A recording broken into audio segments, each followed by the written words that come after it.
नमस्ते दोस्तों, book menu पर आप सभी का स्वागत है। आज हम बात करने वाले हैं the art of being brilliant by Andy Cope and book के बारे में। प्रेम एक साधारण सा लड़का जो किसी छोटे शहर में रहता था। उसकी जिंदगी भी एकदम नॉर्मल थी। बस सुबह ऑफिस जाना, शाम को वापस आकर टीवी देखना और फिर सो जाना। लेकिन उसकी जिंदगी में एक्साइटमेंट नाम की कोई चीज नहीं थी। उसे हमेशा ऐसा लगता था कि उसकी जिंदगी में कुछ मिस है, पर वो समझ नहीं पाता था कि वो कुछ आखिर है क्या। एक दिन प्रेम ऑफिस से लौटते वक्त नॉइस रास्ते में एक छोटी सी बुक स्टोर में घुस गया। उसे किताबें पढ़ने का ज्यादा शौक तो नहीं था, पर उस दिन कुछ अलग सा करने का मन हुआ। दुकान के कोने में एक किताब पड़ी थी, दी आर्ट ऑफ बीइंग ब्रिलियंट। उसे इस किताब का नाम कुछ इंटरेस्टिंग लगा। उसने किताब उठाई, कुछ पन्ने पलटे नॉइस और सोचा कि क्यों ना इसे पढ़ा जाए। उसने बिना ज्यादा सोचे किताब खरीद ली। रात को खाना खाने के बाद उसने किताब पढ़ना शुरू किया। पहले पन्ने पर एक लाइन ने उसे रोक लिया। आपके विचार आपकी वास्तविकता को आकार देते हैं। उसने सोचा, अरे ये तो बड़ी डीप बात लिखी है नॉइस, लेकिन क्या ये सच में पॉसिबल है? फिर उसने पढ़ना जारी रखा। किताब का पहला लेसन था, एक सकारात्मक दृष्टिकोण को स्वीकार करें। इसमें लिखा था कि पॉजिटिविटी कोई नेचुरल गिफ्ट नहीं होती, ये एक चॉइस है। अगर इंसान अपनी सोच को सही दिशा में चैनलाइज करे तो जिंदगी बदल सकती है। प्रेम ने ये पढ़ा और एक मिनट के लिए रुक गया। उसे याद आया कि हाल ही में ऑफिस में उसका प्रमोशन नहीं हुआ था और तब से वो हर चीज में नेगेटिविटी ढूंढने लगा था। उसकी सोच थी कि सारी प्रॉब्लम्स सिर्फ मेरी लाइफ में ही आती है। लेकिन अब इस किताब ने उसकी सोच को कुछ झकोड़ दिया। किताब में एक और बात लिखी थी, focus on solutions not problems. Prem ने खुद से पूछा, मैं हमेशा प्रॉब्लम्स के बारे में क्यों सोचता हूं? क्या कभी सॉल्यूशंस के बारे में भी सोचा है? उसने तुरंत अपने फोन में नोट्स खोलकर लिख लिया नॉइस, कल मैं सॉल्यूशंस पर फोकस करूंगा।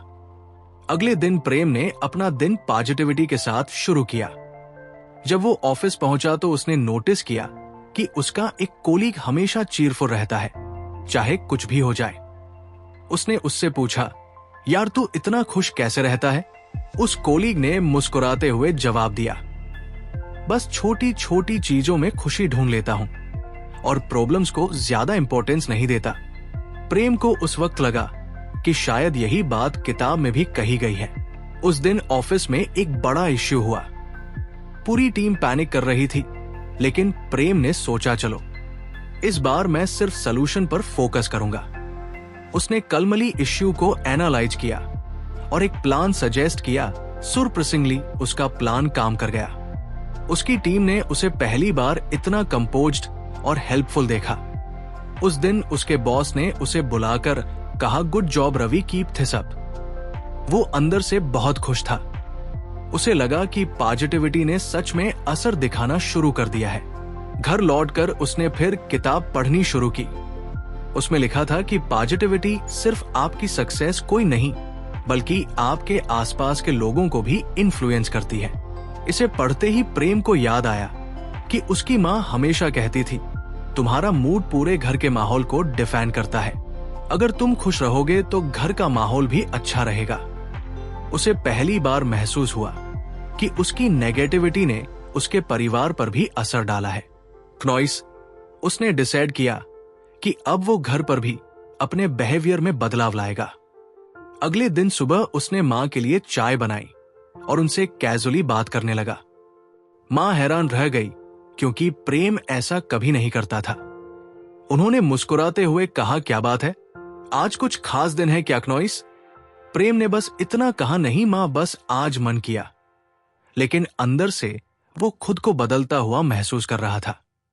धीरे धीरे प्रेम की जिंदगी में छोटे छोटे बदलाव आने लगे। वो पहले जैसा स्ट्रेस्ड और इरिटेटेड रहने वाला इंसान नहीं रहा। अब वो हर सिचुएशन में पॉजिटिविटी ढूंढने की कोशिश करता था। लेकिन कहानी यही खत्म नहीं हुई थी। किताब के पहले लेसन ने तो बस शुरुआत की थी। एक दिन उसने किताब का दूसरा चैप्टर खोलकर पढ़ना शुरू किया। लेकिन तभी उसके फोन पर एक कॉल आया।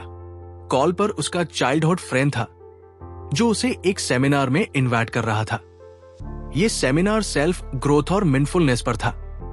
प्रेम ने पहले तो मना कर दिया, लेकिन फिर उसे किताब की बात याद आई। Step out of your comfort zone to grow. उसने तुरंत हाँ कह दिया। अब यह सेमिनार उसकी जिंदगी में क्या नया मोड़ लाएगा? क्या प्रेम अपनी पॉजिटिविटी को अगले लेवल तक ले जा पाएगा? क्या किताब के बाकी लेसन्स उसकी जिंदगी में और बदलाव लाएंगे? कहानी यहां खत्म नहीं होती, बल्कि एक नई शुरुआत होती है। प्रेम के अंदर अब बदलाव की लहर सी उठ रही थी। पहले लेसन से उसे ये तो समझ आ गया था कि पॉजिटिविटी किसी जादू से कम नहीं है, लेकिन वो जानता था कि बदलाव की ये जर्नी अभी शुरू ही हुई है। किताब का अगला चैप्टर उसने क्यूरियोसिटी के साथ खोला। Understand and leverage your strengths पढ़ते ही उसने सोचा, स्ट्रेंथ्स, मेरी स्ट्रेंथ्स क्या है? ये सवाल उसके दिमाग में गूंजने लगा। क्नॉइस, उसने महसूस किया कि अब तक उसने अपनी कमियों और अपनी फाइलोरेस पर ही फोकस किया था। उसे कभी ये ख्याल ही नहीं आया कि उसकी ऐसी कौन सी क्वालिटीज है जो उसे दूसरों से अलग बनाती है। उसने पढ़ना जारी रखा। किताब में लिखा था कि ब्रिलियंस आता है जब आप अपने प्राकृतिक कौशल पर ध्यान केंद्रित करते हैं। क्नॉइस, बजाय इसके की ऊर्जा बर्बाद करें जो आप नहीं हैं। प्रेम को लगा कि यह बात बिल्कुल सही है। अगर आपको हमारी फ्री समरी अच्छी लगती है तो आप हमारे चैनल को सब्सक्राइब कर सकते हैं, हमारी मेंबरशिप खरीद सकते हैं या हमें यूपीआई के थ्रू सपोर्ट कर सकते हैं। अब समरी पर वापस चलते हैं। क्नॉइस, लेकिन उसकी असली परेशानी ये थी कि उसे पता ही नहीं था कि वो किस चीज में अच्छा है। उसने सोचा, अब स्ट्रेंथ्स ढूंढूं तो कैसे? किताब में एक एक्टिविटी सजेस्ट की गई थी, people around you to describe what they think you are a good at. Prem ने सबसे पहले अपनी माँ से पूछा। क्नॉइस, माँ ने कुछ देर सोचा और कहा, तू ना बहुत अच्छा ऑब्जर्वर है, तू छोटी छोटी चीजें नोटिस करता है जो कोई और नहीं करता। बचपन में भी जब सब बच्चे खेल में मग्न रहते थे तब तू पंछियों के घोंसले और उनकी आवाजें ऑब्जर्व करता था। प्रेम को कुछ अजीब लगा क्योंकि उसने कभी अपनी इस क्वालिटी को सीरियसली नहीं लिया था। उसने इसे अपने नोटबुक में लिख लिया। फिर उसने अपने सबसे अच्छे दोस्त आदित्य को फोन किया। आदित्य ने हंसते हुए कहा, तू लोगों को मोटिवेट करने में बहुत अच्छा है। याद है जब मेरा जॉब इंटरव्यू खराब गया था और मैं पूरा डिमोटिवेटेड हो गया था, तब तूने ही मुझे समझाया था कि एक फेल्यूर से कुछ नहीं होता और अगले ही अटेम्प्ट में मेरा सिलेक्शन हो गया। तुझे खुद रियलाइज नहीं है पर तू दूसरों को पॉजिटिविटी देने में माहिर है। प्रेम ये सुनकर कुछ इमोशनल हो गया। उसने सोचा, यार शायद ये मेरी हिडन स्ट्रेंथ है जो मैं खुद भी नहीं जानता था। उसने इसे भी लिख लिया।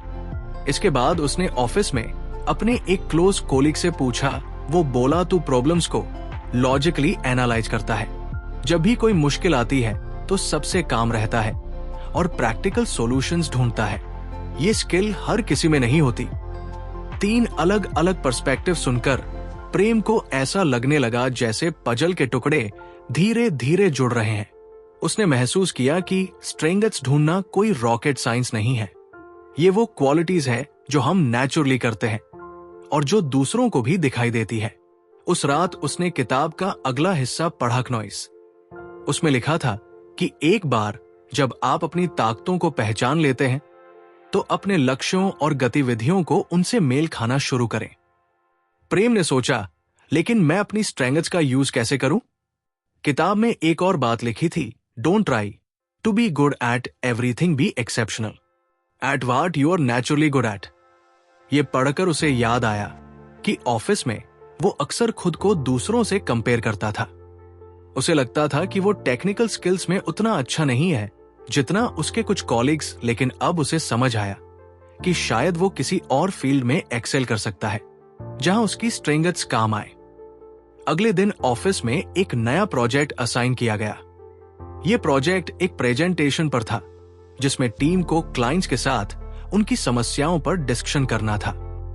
प्रेम को पहली बार ऐसा लगा कि यह काम उसकी स्ट्रेंथ से जुड़ा हुआ है। ऑब्जर्व करना, कलमली सॉल्यूशंस देना और मोटिवेट करना क्नॉइस। उसने इस प्रोजेक्ट को कॉन्फिडेंटली लीड करने का फैसला किया। जब उसने प्रेजेंटेशन पर काम करना शुरू किया तो उसने अपनी ऑब्जर्वेशन स्किल्स का इस्तेमाल करके क्लाइंट्स की छोटी छोटी नीड्स को नोट किया। उसने पूरी टीम को एनकरेज किया कि वो सिर्फ प्रॉब्लम्स पर नहीं बल्कि सॉल्यूशंस पर फोकस करें। प्रेजेंटेशन के दिन प्रेम का कॉन्फिडेंस देखने लायक था। उसकी कल्मनेस और लॉजिकल अप्रोच ने न सिर्फ क्लाइंट्स को इंप्रेस किया बल्कि उसकी टीम के मेंबर्स भी उसकी तारीफ करने लगे। बॉस ने भी उसे पर्सनली अप्रिशिएट किया और कहा, this is exactly what leadership looks like. उस दिन घर लौटते वक्त प्रेम को अंदर से एक अलग खुशी महसूस हो रही थी। उसे लग रहा था कि वो सच में अपनी स्ट्रेंथ को पहचान कर उनका सही इस्तेमाल कर रहा है। उसने खुद से वादा किया कि अब वो कभी खुद को किसी और से कंपेयर नहीं करेगा। वो अपनी स्ट्रेंथ्स पर ही काम करेगा और उन्हें और बेहतर बनाएगा। रात को उसने फिर किताब खोली। उसमें एक और पॉइंट लिखा था, don't wait for opportunities, create them using your strengths. Prem को लगा कि वो अब तक सिर्फ अपॉर्चुनिटीज के आने का इंतजार कर रहा था। उसने सोचा, अगर मुझे अपनी स्ट्रेंथ्स पर भरोसा है क्नॉइस, तो क्यों ना खुद कुछ ऐसा इनिशिएटिव लूं जिससे मेरी ग्रोथ हो। उसने डिसाइड किया कि वो अपने ऑफिस में एक मोटिवेशन एंड ग्रोथ क्लब शुरू करेगा जहां लोग अपनी प्रॉब्लम्स डिस्कस कर सकें और वो उन्हें प्रैक्टिकल सॉल्यूशंस और पॉजिटिविटी की तरफ गाइड करेगा। उसने अगले ही दिन अपनी टीम के सामने ये आइडिया रखा। कुछ लोग स्केप्टिकल थे, लेकिन कई लोगों ने इस इनिशिएटिव को सपोर्ट किया। कुछ ही हफ्तों में ये क्लब काफी पॉपुलर हो गया। प्रेम ने इसमें अपनी मोटिवेशनल स्किल्स और लॉजिकल प्रॉब्लम सॉल्विंग एबिलिटीज का भरपूर इस्तेमाल किया। जो लोग पहले अपने काम से फ्रस्ट्रेटेड रहते थे वो अब इंस्पायर्ड महसूस करने लगे थे। प्रेम को अंदर से ऐसा लगने लगा जैसे वो सच में अपनी ब्रिलियंस की तरफ बढ़ रहा है। इस पूरी जर्नी में प्रेम को एक और बात समझ आई, स्ट्रेंथ सिर्फ करियर तक सीमित नहीं है, वो आपकी पर्सनल लाइफ में भी इक्वली इंपॉर्टेंट होती है क्नॉइस। उसने अपनी ऑब्जर्वेशन स्किल्स को यूज करके अपने परिवार के साथ रिलेशनशिप को भी बेहतर बनाया।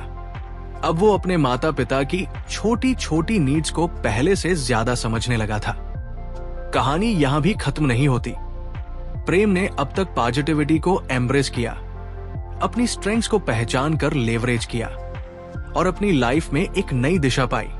लेकिन ये तो बस शुरुआत थी। किताब में अभी और लेसन्स बाकी थे और प्रेम को पता था कि हर चैप्टर उसकी जिंदगी को एक नया मोड़ देगा। अब सवाल यह था, क्या अगला लेसन प्रेम को उसकी लाइफ के अल्टीमेट पर्पस की तरफ ले जाएगा? क्या वो और भी बड़े इनिशिएटिव लेगा या फिर उसकी जर्नी में कोई अनएक्सपेक्टेड चैलेंज आएगा?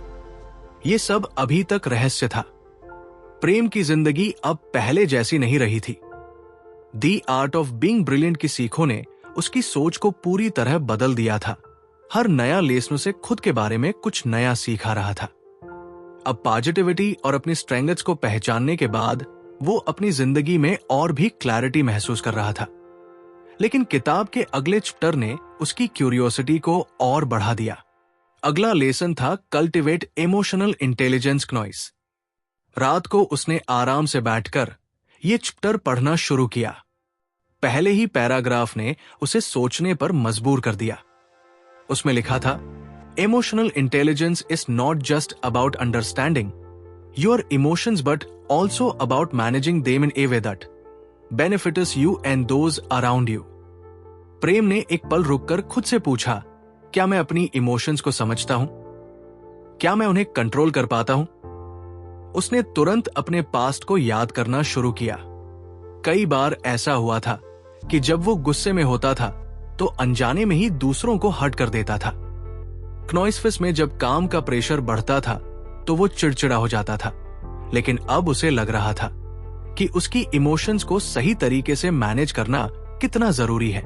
किताब में अगली बात थी the first step to emotional intelligence.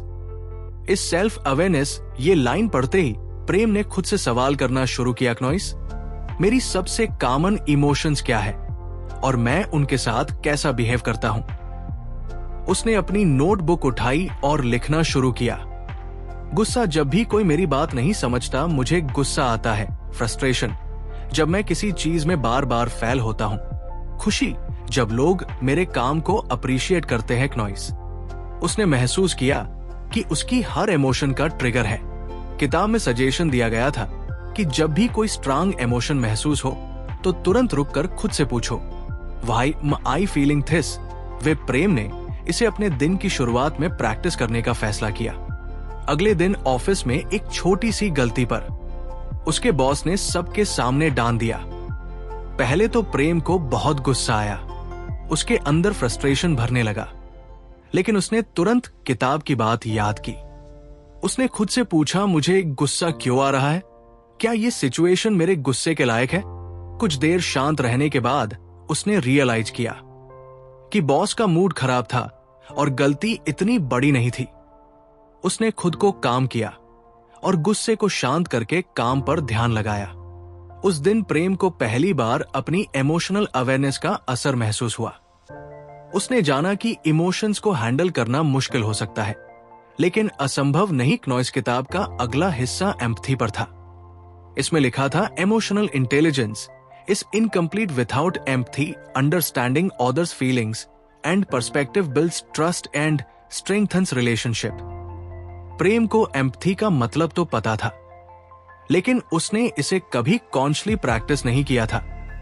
उसने सोचा, शायद यही रीजन है कि कई बार मैं अपने रिश्तों को बेहतर तरीके से हैंडल नहीं कर पाता। उसने एम्पैथी को प्रैक्टिस करने का एक छोटा सा एक्सपेरिमेंट करने का सोचा। उसने ऑफिस में अपने एक जूनियर को नोटिस किया जो हमेशा कुछ नर्वस रहता था। प्रेम ने उससे कैजुअली बात शुरू की और पूछा, सब ठीक चल रहा है ना? पहले तो जूनियर कुछ हेसिटेट हुआ, लेकिन फिर उसने बताया कि उसे हमेशा लगता है कि वो बाकी टीम मेंबर्स जितना अच्छा काम नहीं कर पाता। प्रेम ने उसकी बात ध्यान से सुनी। उसने खुद को उसकी जगह रखकर सोचा, अगर मैं उसकी जगह होता तो मुझे कैसा लगता? उसने जूनियर को मोटिवेट किया, देखो मिस्टेक सबसे होती है, लेकिन तुम्हारी मेहनत और डेडिकेशन सबसे ज्यादा मैटर करती है। हर दिन कुछ कुछ सुधार करो और तुम देखोगे नॉइस कि तुम बाकी सबसे आगे निकल जाओगे। उस जूनियर ने पहली बार ऐसा महसूस किया कि कोई उसे समझ रहा है। प्रेम ने देखा कि एम्पैथी सच में रिलेशनशिप को बेहतर बना सकती है। उसने इसे अपने पर्सनल लाइफ में भी अप्लाई करने का सोचा। रात को घर लौटकर उसने अपनी माँ से पूछा, माँ नॉइस, आजकल आप इतनी चुप क्यों रहती है? माँ ने पहले टालने की कोशिश की, लेकिन जब प्रेम ने इंसिस्ट किया तो उन्होंने बताया कि उन्हें ऐसा लगता है कि अब वो घर में इररेलेवेंट हो गई है। बच्चे बड़े हो गए हैं और किसी को उनकी जरूरत नहीं है। प्रेम को यह सुनकर बहुत गिल्ट हुआ। उसने सोचा, नॉइस, मैं तो अपनी ही परेशानियों में इतना उलझा हुआ था कि कभी माँ के फीलिंग्स के बारे में सोचा ही नहीं। उसने माँ के साथ ज्यादा समय बिताने का फैसला किया। अब वो दिन में उनके साथ चाय पीने बैठता, उनसे कैजुअली बातें करता और उनकी छोटी छोटी जरूरतों का ध्यान रखने लगा। माँ के चेहरे पर जो मुस्कान लौटी, वो प्रेम के लिए किसी रिवॉर्ड से कम नहीं थी। कुछ दिनों बाद ऑफिस में एक और इंटरेस्टिंग इंसिडेंट हुआ। उनकी टीम में दो कोलिग्स के बीच किसी बात पर बहुत बड़ी लड़ाई हो गई थी। दोनों एक दूसरे से बात करने को तैयार नहीं थे। बॉस ने प्रेम से कहा, तुम दोनों को समझा सकते हो, तुम्हारा कल्मिंग इफेक्ट शायद काम आए। प्रेम ने दोनों को अलग अलग बुलाकर बात की। उसने दोनों की फीलिंग्स और पर्सपेक्टिव को ध्यान से सुना। फिर उसने दोनों से कहा, देखो, अगर हम अपनी बात सामने रखने से पहले दूसरों की फीलिंग्स को समझे तो मिसअंडरस्टैंडिंग नहीं होंगी। चलो नॉइस, एक बार कामली बात करके इस इश्यू को सुलझाने की कोशिश करते हैं। प्रेम के समझाने के बाद दोनों ने एक दूसरे की बात सुनी और इश्यू रेसोल्व कर लिया। बॉस ने बाद में प्रेम से कहा, I think you are a natural mediator, you are emotional intelligence is your biggest strength. Prem के अंदर कॉन्फिडेंस का एक नया लेवल आ गया नॉइस। उसे अब यह समझ आ रहा था कि इमोशनल इंटेलिजेंस सिर्फ पर्सनल रिलेशनशिप तक सीमित नहीं है, ये प्रोफेशनल लाइफ में भी इक्वली इंपॉर्टेंट है। रात को उसने किताब का आखिरी हिस्सा पढ़ा। उसमें लिखा था, Improving your emotional intelligence, Knois. Is a lifelong journey. The more you practice, the better you will get at handling yourself and others. प्रेम ने इस जर्नी को अपने लिए एक मिशन बना लिया। अब उसने अपने हर इंटरैक्शन में इमोशंस को समझने और मैनेज करने की कोशिश शुरू कर दी। उसने महसूस किया कि जब आप अपने इमोशंस को कंट्रोल करना सीख जाते हैं तो जिंदगी में चीजें अपने आप आसान लगने लगती है। लेकिन ये कहानी यही खत्म नहीं हुई। दी आर्ट ऑफ बीइंग ब्रिलियंट में अब भी बहुत कुछ बाकी था। क्नॉइस अगले लेसन्स प्रेम को खुद के और भी गहरे पहलुओं को समझने में मदद करेंगे।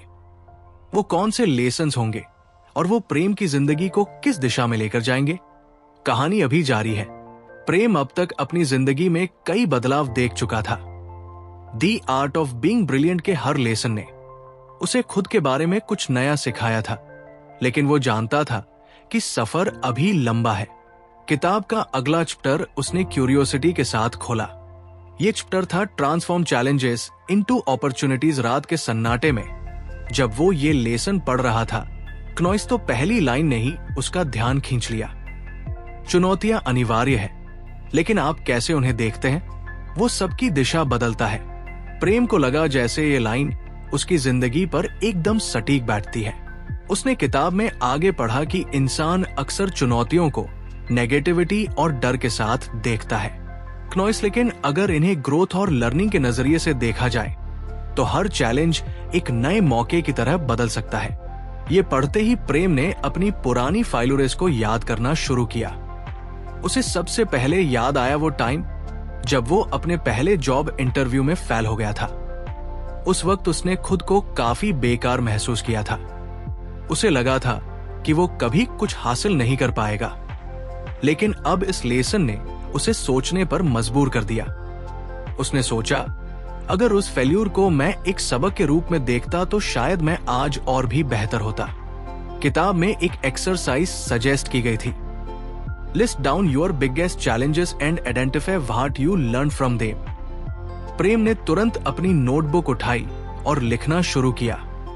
एक पहली नौकरी की साक्षात्कार। उसने सीखा कि सिर्फ सैद्धांतिक ज्ञान काफी नहीं होती, क्नॉइस, व्यावहारिक कौशल पर भी काम करना जरूरी है। 2 टीम का संघर्ष इन ऑफिस। उसने सीखा कि कम्युनिकेशन गैप्स को जल्द से जल्द सॉल्व करना चाहिए। 3 फैमिली एक्सपेक्टेशंस। उसने सीखा कि कभी कभी दूसरों की उम्मीदें पूरी करने के लिए सेल्फ डिसिप्लिन की जरूरत होती है। क्नॉइस, प्रेम ने महसूस किया कि उसकी हर चैलेंज ने उसे कुछ न कुछ सिखाया था। उसने खुद से वादा किया कि अब से वो किसी भी मुश्किल को नेगेटिविटी के साथ नहीं देखेगा। अगले दिन ऑफिस में उसे एक बहुत बड़ा प्रोजेक्ट दिया गया। ये प्रोजेक्ट टाइड, डेडलाइंस और कॉम्प्लेक्स रिक्वायरमेंट से भरा हुआ था। क्नॉइस, प्रेम की टीम इस प्रोजेक्ट को देखकर परेशान हो गई। टीम के एक मेंबर ने कहा, यह तो नामुमकिन है, हम कभी समय पर यह डिलीवर नहीं कर पाएंगे। पहले वाला प्रेम शायद इस बात से घबरा जाता, लेकिन अब उसने ठान लिया था कि वो इस चैलेंज को एक नए मौके की तरह देखेगा। उसने टीम को काम किया, क्नॉइस, और कहा, देखो, हर चैलेंज हमें कुछ नया सिखाने का मौका देता है। अगर हम इसे स्टेप बाय स्टेप प्लान करें तो नामुमकिन कुछ भी नहीं है। उसने पूरे प्रोजेक्ट को छोटे छोटे टास्क में बांटा और हर टीम मेंबर को उनकी स्ट्रेंथ्स के हिसाब से असाइन किया। उसने खुद भी एक्स्ट्रा आवर्स काम करना शुरू किया ताकि टीम मेंबर्स को मोटिवेट कर सके। शुरुआत में चीजें मुश्किल लग रही थी, लेकिन धीरे धीरे टीम ने प्रोग्रेस करना शुरू कर दिया। प्रोजेक्ट पूरा होने के बाद जब क्लाइंट ने प्रेजेंटेशन देखा तो वो इतने इम्प्रेस्ड हुए कि उन्होंने तुरंत ही अगले प्रोजेक्ट के लिए भी उसी टीम को चुन लिया। प्रेम के बॉस ने उसकी तारीफ करते हुए कहा, you have turned A tough challenge into a great opportunity, what leaders do. उस दिन प्रेम को पहली बार महसूस हुआ कि चैलेंजेस सच में अपॉर्चुनिटीज बन सकते हैं अगर उन्हें सही नजरिए से देखा जाए। घर लौटकर उसने किताब का अगला हिस्सा पढ़ा, क्नॉइस। इसमें लिखा था, एक बड़ी चुनौती है डर फेल होने का। प्रेम को याद आया कि बचपन से ही वो फेल्यूर से डरता था। उसे ऐसा लगता था कि एक बार फेल होने का मतलब है कि सब खत्म हो गया। लेकिन किताब ने उसे एक नया पर्सपेक्टिव दिया। Failures are just stepping stones to success, each failure teaches you something valuable. Prem ने सोचा कि वो इस कॉन्सेप्ट को प्रैक्टिस में लाएगा। उसने एक पर्सनल गोल सेट किया, एक नया स्किल सीखना जिसके बारे में वो हमेशा से क्यूरियस था, लेकिन डरता था कि वो फेल हो जाएगा। उसने गिटार सीखने का सोचा। बचपन में उसने कुछ बार गिटार की कोशिश की थी, लेकिन हर बार स्ट्रिंग्स ठीक से पकड़ने में फेल हो जाता था। इस बार उसने खुद से कहा, मैं सीखने के प्रोसेसर को एंजॉय करूंगा, चाहे कितनी भी गलतियां क्यों ना हो। पहले कुछ दिनों में उसकी उंगलियां दर्द करने लगी, गॉड्स ठीक से पकड़ में नहीं आ रही थी। लेकिन इस बार प्रेम ने हार नहीं मानी। हर गलती को वो लर्निंग एक्सपीरियंस मानकर आगे बढ़ता रहा। एक महीने के अंदर वो बेसिक ट्यून्स बजाने लगा। वो गिटार सिर्फ एक स्किल नहीं था, ये प्रेम के लिए खुद को ये साबित करने का तरीका था। एक दिन ऑफिस में उसे और उसकी टीम को एक मुश्किल टास्क दिया गया। इसमें एक बड़े क्लाइंट के साथ नेगोशिएशंस करने की रिस्पांसिबिलिटी थी। ये टास्क काफी चैलेंजिंग था क्योंकि क्लाइंट काफी डिमांडिंग था। प्रेम की टीम नर्वस थी और उन्हें डर था कि कहीं डील फेल ना हो जाए। लेकिन प्रेम ने टीम को मोटिवेट किया। उसने कहा, फेल्यूर से डरने की जरूरत नहीं क्नॉइस्गर, हम नेगोशिएशन में फेल भी हो गए तो कम से कम हमें पता चलेगा कि आगे कैसे इंप्रूव करना है। ये हमारी लर्निंग का हिस्सा होगा। उसने अपनी इमोशनल इंटेलिजेंस और लॉजिकल स्किल्स का इस्तेमाल करते हुए क्लाइंट के साथ कामली डील किया। उसने क्लाइंट की नीड्स को ऑब्जर्व किया और प्रैक्टिकल सॉल्यूशंस प्रपोज की। नेगोशिएशन के बाद क्लाइंट ने कहा, आपकी टीम ने बहुत इंप्रेस किया, मैं आगे भी आपके साथ काम करना चाहूंगा। प्रेम की टीम ने उसे थैंक्स कहा और कहा, तुम्हारी पॉजिटिविटी और लीडरशिप ने ही हमें कॉन्फिडेंस दिया। रात को प्रेम ने किताब का एक और पॉइंट पढ़ा, क्नॉइस चुनौती नकारात्मक आत्मवार्ता को दूर करने के लिए इसे प्रेरणादायक कथाएं से बदले। प्रेम ने महसूस किया कि अक्सर वो खुद को अंदर ही अंदर क्रिटिसाइज करता था। मैं ये नहीं कर सकता, मैं इसमें अच्छा नहीं हूं जैसी बातें उसकी सेल्फ एस्टीम को कम कर देती थी। उसने अपनी नोटबुक में लिखा, क्नॉइस नेगेटिव थॉट में लीडरशिप में अच्छा नहीं हूं। पॉजिटिव रिप्लेसमेंट मैंने कई बार टीम को लीड किया है, मेन और बेहतर हो सकता हूं। नेगेटिव थॉट में इस टास्क को नहीं कर पाऊंगा। पॉजिटिव रिप्लेसमेंट, हर मुश्किल टास्क एक नया मौका है सीखने का, क्नॉइस मैं इसे जरूर कर लूंगा। अब प्रेम ने खुद को हर मुश्किल सिचुएशन में पॉजिटिव अफर्मेशंस के साथ मोटिवेट करना शुरू कर दिया। कुछ महीनों बाद प्रेम के सामने एक ऐसा चैलेंज आया जिसने उसकी रेजिलियंस को पूरी तरह से टेस्ट किया। ऑफिस में एक बहुत बड़ा रेस्ट्रक्चरिंग हो रहा था और उसमें उसकी टीम को खत्म करने का खतरा था। यह खबर सुनकर सभी परेशान हो गए। प्रेम ने पहले तो खुद को शांत किया। उसने अपनी लर्निंग को याद किया। हर चैलेंज में एक अपॉर्चुनिटी छुपी होती है। उसने बॉस के सामने प्रपोज किया कि उनकी टीम को एक नए रोल में रीपर्पस किया जा सकता है, क्नॉइस जहां वो कंपनी के लिए ज्यादा वैल्यू ऐड कर सके। उसने अपने प्लान को डिटेल में एक्सप्लेन किया और अपनी टीम की स्ट्रेंथ्स को हाईलाइट किया। कुछ दिन बाद मैनेजमेंट ने प्रेम की प्रपोजल को अप्रूव कर दिया। उसकी टीम को नए रिस्पांसिबिलिटीज के साथ रिटेन कर लिया गया। इस बार प्रेम को अपनी रेजिलियंस पर गर्व था। क्नॉइस ने सीखा था कि चाहे सिचुएशन कितनी भी मुश्किल हो, एक सही नजरिया और दृढ़ता हर चीज को बदल सकती है। The art of being brilliant का हर लेसन प्रेम की जिंदगी में एक नया चैप्टर जोड़ रहा था। लेकिन ये सफर अभी खत्म नहीं हुआ था। आगे की राह में कौन से चैलेंजेस और लर्निंग उसका इंतजार कर रहे थे। क्या वो ब्रिलियंस के अपने अल्टीमेट गोल तक पहुंच पाएगा? कहानी जारी है। प्रेम की जिंदगी अब पहले से कहीं ज्यादा ऑर्गेनाइज्ड और फोकस हो चुकी थी। The art of being brilliant के हर लेसन ने उसे एक नई दिशा दिखाई थी। चैलेंजेस को अपॉर्चुनिटीज में बदलने के बाद अब वो और भी कॉन्फिडेंट महसूस कर रहा था। लेकिन किताब का अगला चैप्टर उसे एक और गहरी सोच में डालने वाला था। Create lasting habits for sustain brilliance Prem ने चैप्टर पढ़ना शुरू किया। शुरुआत में लिखा था क्नॉइस, brilliance is not every time achievement, it's a way of living to sustain it, you need to build habits that keep your mindset, body and soul align. Prem ने किताब पढ़ते पढ़ते खुद से सवाल किया, क्या मेरी जिंदगी में ऐसे हैबिट्स हैं जो मुझे हर दिन बेहतर बना रहे हैं? क्नॉइस, उसे लगा कि वो हर दिन इंप्रूवमेंट के बारे में तो सोचता है, लेकिन उसके लिए कोई सॉलिड रूटीन या हैबिट कभी बनाई ही नहीं। उसने तय किया कि इस लेसन को वो अपनी जिंदगी में पूरी तरह उतारेगा। किताब में सबसे पहला पॉइंट था start your day with intention. इसने प्रेम को सोचने पर मजबूर कर दिया। उसकी सुबह अक्सर रस्ट होती थी, जल्दी उठना, बिना प्लान के काम करना और बस हर चीज को पूरा करने की जल्दी। उसने किताब में लिखा देखा कि दिन की शुरुआत कैसे आपकी पूरी एनर्जी और माइंडसेट को सेट करती है। क्नॉइस, अगले ही दिन प्रेम ने सुबह जल्दी उठने का फैसला किया। उसने अलार्म को 6 बजे सेट किया और सोने से पहले तय किया कि वो सुबह सबसे पहले ग्रैटिट्यूड जर्नल लिखेगा। जब अलार्म बजा तो पहले तो उसे उठने में दिक्कत हुई, लेकिन फिर उसने खुद को याद दिलाया कि ब्रिलियंस की ओर ये एक छोटा कदम है। प्रेम ने अपनी नोटबुक निकाली और लिखा, मैं थैंकफुल हूं कि मेरे पास एक सपोर्टिव फैमिली है। मैं थैंकफुल हूं कि मुझे एक ऐसा जॉब मिला है जिसमें मैं ग्रो कर सकता हूं। मैं थैंकफुल हूं कि मैं अपनी हेल्थ पर काम कर रहा हूं। ये 3 सिंपल पॉइंट्स लिखने के बाद उसने महसूस किया कि उसकी मॉर्निंग की शुरुआत बहुत पीसफुल और पॉजिटिव हो गई थी। उसने सोचा, ये छोटी सी हैबिट अगर हर दिन करूं तो शायद मेरी सोच में और भी पॉजिटिविटी आ जाएगी। किताब का अगला पॉइंट था प्रैक्टिस माइंडफुलनेस।